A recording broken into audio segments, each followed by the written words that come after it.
I'm going to talk about some of the activities that I did with my Year 8 classes this year, and this work is part of a 3-year project that I've been involved in that looks at the use of intentional gestures and sentence builders in order to encourage students to speak more regularly in class and improve their confidence and ability to speak independently.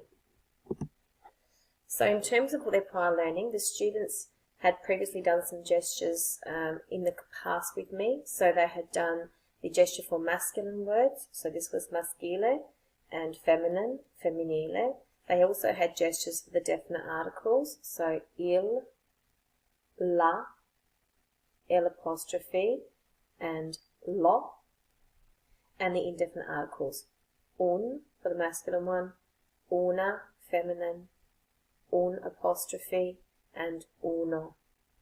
In addition, they had some gestures for conjunctions, so e and ma, but, perché, because, and così, so.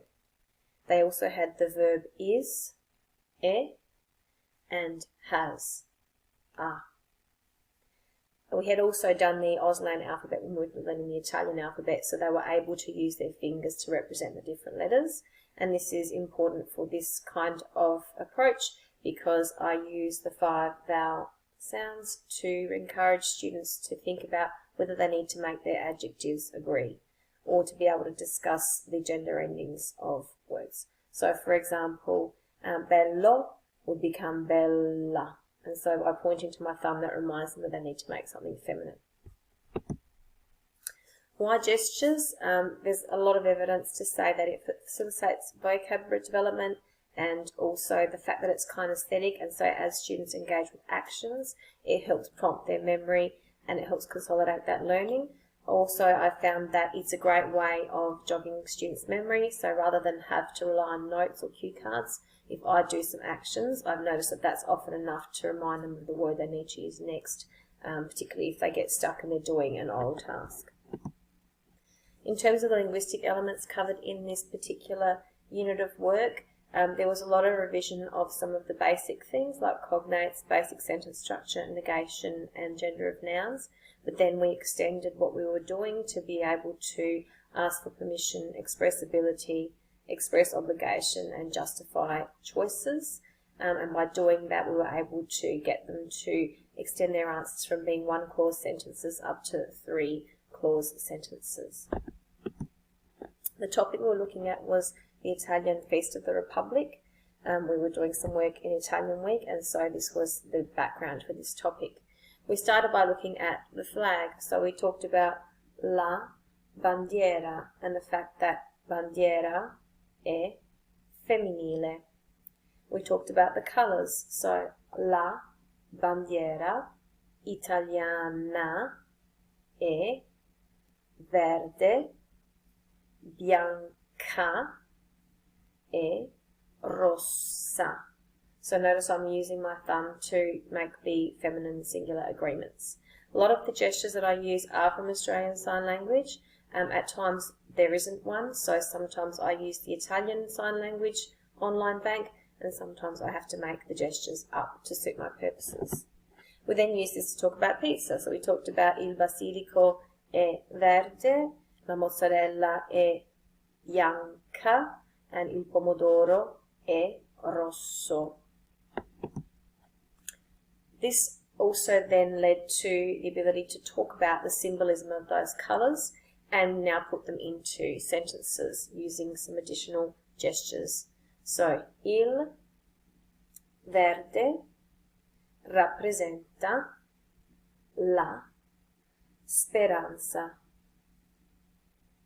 Il verde rappresenta le colline. Il bianco rappresenta la neve. Il bianco rappresenta la fede. Il rosso rappresenta il sangue. Il rosso rappresenta la carità. And of course we could make longer sentences by adding the conjunction e. So, il bianco rappresenta la neve e la fede.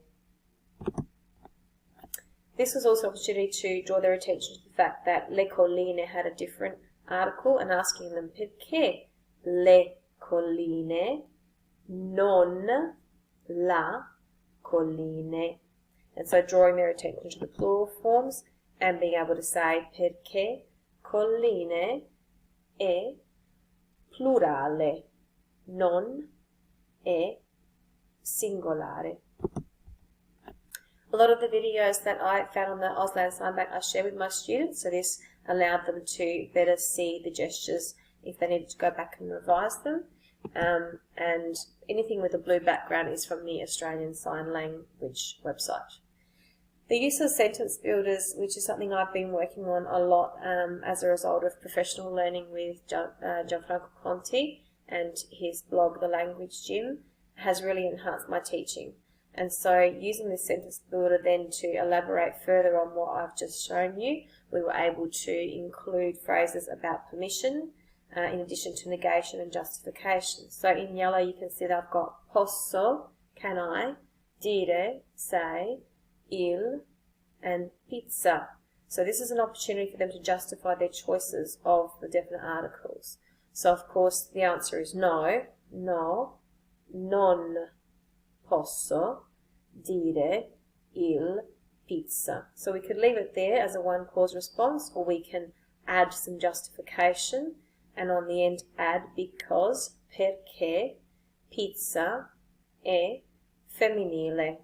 And this sentence builder also has embedded in it the obligation phrase, which then allows students to say, well, what they should say instead. There are a number of options here for them to justify their opinion, so based on whether è maschile, è femminile, è singolare, è plurale, ha la vocale, non ha la vocale, ha la Z, ha la S più consonante, non ha senso. And then using the videos as a way of asking students to recap on that learning on the gender and the singular plural, and then also answer questions about the appropriateness of the article. So, posso dire la colline? No, non posso dire la colline. So here we have negation with a one clause answer. Building on that then, we can use any of the vocab that we've done to extend that further. So, posso dire il speranza, and we can move to a two clause answer. No, non posso dire il speranza perché speranza è femminile. So now we have a justification and a two clause answer. Moving on from there, then we talked, beyond the flag, we talked about the difference between una monarchia e una repubblica. So, una monarchia ha un re o una regina. Now the Auslan gesture for king and queen was the same, so I had to add my feminine marker with the hair gesture to differentiate between the two words in Italian. La Repubblica ha un presidente, non ha un re o una regina. And then going further from that, recapping always the phrases we've been using, but getting them to now extend themselves to giving three clause answers. Posso dire il monarchia. No, non posso dire il monarchia perché monarchia è femminile. Così devo dire la monarchia. And so on with other examples. Then using the sentence builders to consolidate this, we could start to look at other symbols as well beyond the flag. So here we have the emblem of the Republic, lo stemma della Repubblica, or l'emblema. L'emblema has a number of different features, so breaking this down now to questo, this. Questo è il ramo d'ulivo. And questo è il ramo di quercia. Now there was no gesture for oak tree, so I've just used Q for quercia for that one. Questo è il nastro, the ribbon. And then the feminine form. Questa è la stella. Questa è la ruota dentata. Again, there was no gesture, I had to make up the cog. And then recapping on the colours. So, è rosso or rossa, è bianco, è grigio, è verde. And then a series of activities for the students to practice those. Moving on also then to be able to talk about what those symbols represent. So, il ramo d'ulivo rappresenta il Sud Italia e la pace. Il ramo di quercia rappresenta il Nord Italia e la dignità e la forza. La stella rappresenta il destino. La ruota dentata rappresenta il lavoro. And il nastro rappresenta l'unità. Again, a series of activities and being able to recap all those things together using some of the activities that Gianfranco Conti has written about in his blog and in his book, The Language Teacher Toolkit. This also then led to a comparison activity, so we looked at comparing the Italian seal, l'emblema, and the Australian coat of arms, lo stemma, and the college crest of the school that I work at, and noticing the difference between emblema and stemma. So in Auslan it was the same gesture, whereas in Italian they had two different gestures because they differentiated between whether one has got uno scudo, a shield, or whether it hasn't. So, un emblema non ha lo scudo, ma uno stemma ha uno scudo. And then being able to talk about which images have which features out of the ones that we've already discussed in the symbols that were discussed in the previous activities that I've just demonstrated.